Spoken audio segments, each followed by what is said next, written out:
You can heal your money mindset and still stay broke. Not because of your spending, but because of your relationships. The people you love can quietly pull you back into poor thinking, guilt, obligation. Family comes first. Just help me this one last time. This part 16 is about the scariest, most sacred part of money. How to stay rich in your mind without losing your heart.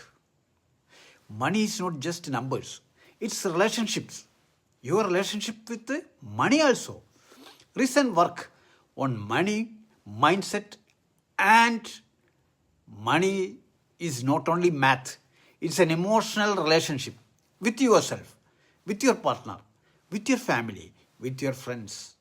And research on money fights in couples shows, most conflicts aren't about the bill itself. They are about responsibility, fairness, and values. Common hidden themes are perceived irresponsibility. You don't plan, you overspend, you don't save, I can't trust you, and different values. You want to send money to your family, I want to pay our debt. Or unfairness. I carry more of the load. This doesn't feel equal. With friends and family, it is similar. You become the one who helps. Saying yes is expected. Saying no is treated like betrayal. If you don't consciously reshape how you do money with people, your rich brain will keep bleeding out through guilt and chaos. Now, the first step. Rewrite your script. Love is not equal to endless rescue. Money mindset guides for now are clear. You must separate love from constant financial rescue. Ask yourself, when did I first learn that being good means always helping with money? Who benefits from me never saying no? What happens to my own future if I keep playing the savior role? Financial boundary experts recommend a new core belief. I can care deeply about people without financially rescuing them every time. That doesn't make you cold. It makes you sustainable. If you collapse your future to keep everyone comfortable today, you are not saving them. You are just quietly creating another generation who will also have to struggle and beg. A rich brain learns to say, I love you. And that means I must also protect my own stability and future. And the second step, boundaries with family and friends without being the villain. You keep some boundaries. Guides on money boundaries outline clear steps you can adapt. First step, set your limits in advance. Before the next request comes, look at your numbers. Decide how much can I realistically give in a year without hurting my own goals. In what situations will I help? In what situations will I not? For example, I don't do personal loans, but I can sometimes give small, non-repayable help. I only contribute to group gifts, not repeated bailouts. Deciding before the emotional moment protects you from guilt-based decisions. And step 2, create a generosity budget. Some experts suggest having a specific category for giving to family friends. Maybe it's a small monthly amount. Once it is used, it's used.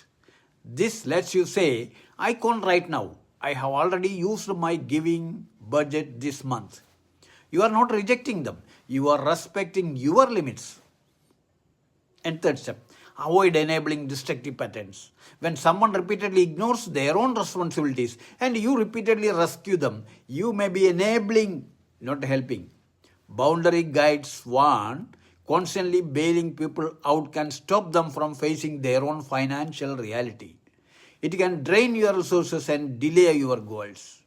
Sometimes the most loving move is, I can't give you money, but I can help you look at your budget, options, ways to earn. And the third step, money and couples, from fighting to teaming up. Studies on couples fighting about money found everyday small expense discussions can actually help relationships. The real damage comes from fights about irresponsibility and unfairness. So, if you are in a relationship, you build a money team dynamic. First, talk about values before numbers. Ask each other, what does money mean to you emotionally? What did you see growing up about money and relationships? What scares you the most financially? You will often find one partner fears scarcity, the other fears restriction. One equates spending with love, the other equates saving with safety. Now, the argument isn't why did you buy this? It is how do we protect both of our emotional needs and our future? Divide roles without weaponizing them. That is the second step. Financial conflict research shows problems arise when the one partner is seen as irresponsible and the other as the parent. So instead, agree on shared goals. Divide tasks based on strengths, tracking, paying, planning, learning. Have regular low shame money check-ins so no one is left in the dark. Third, fight the problem, not each other. Remember the core themes researchers found. Issues of fairness, responsibility, values. Next time tension rises, try.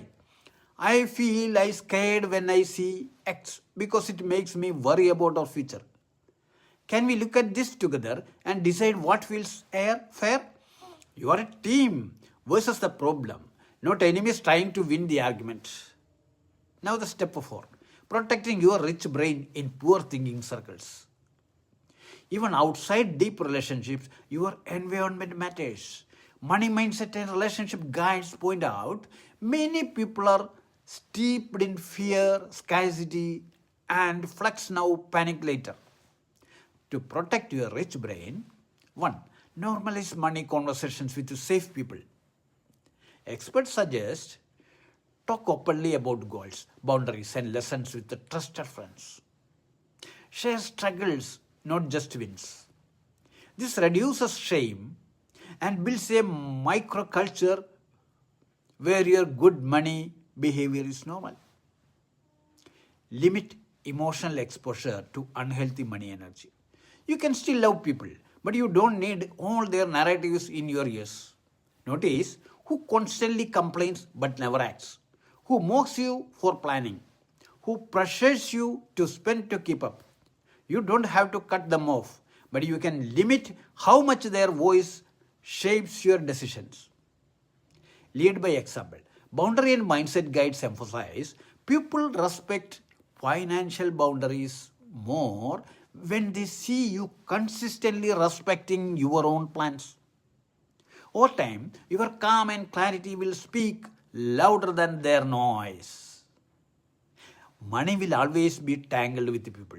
Parents who sacrifice, siblings who expect, partners who worry, friends who pressure, communities that need. You are not wrong for wanting to help. You are not wrong for wanting to rest from always helping. A healthy, rich brain says, I treat money like a relationship, not a crisis hotline. I show up consistently, not only in emergencies. I give where I can without burning my own future to the ground. So here is your part 16 challenge. This is 16th part, you remember? First comment, I protect my heart and future. And one boundary, you are choosing like no more unplanned loans. Generosity has a budget. We talk about money as a team, not as enemies. Take 20 to 30 minutes this week to write your money and relationships code. How you will help when you will say no, how you want money to feel in your closest relationships. Because stop thinking poor was never about becoming hard and selfish. It was about loving people deeply without abandoning yourself financially. Remember, loving people deeply without abandoning yourself financially. Yourself. If you are ready for a money and relationships mini series, scrapes, boundaries, and conversation guides for partners, parents, siblings, and friends, type in the comments below. Teach me rich love and subscribe, because from here on your rich brain is not just about you and your bank up. It's about building a life where your money is respected and your heart is protected and your relationships grow stronger, not weaker, as you rise.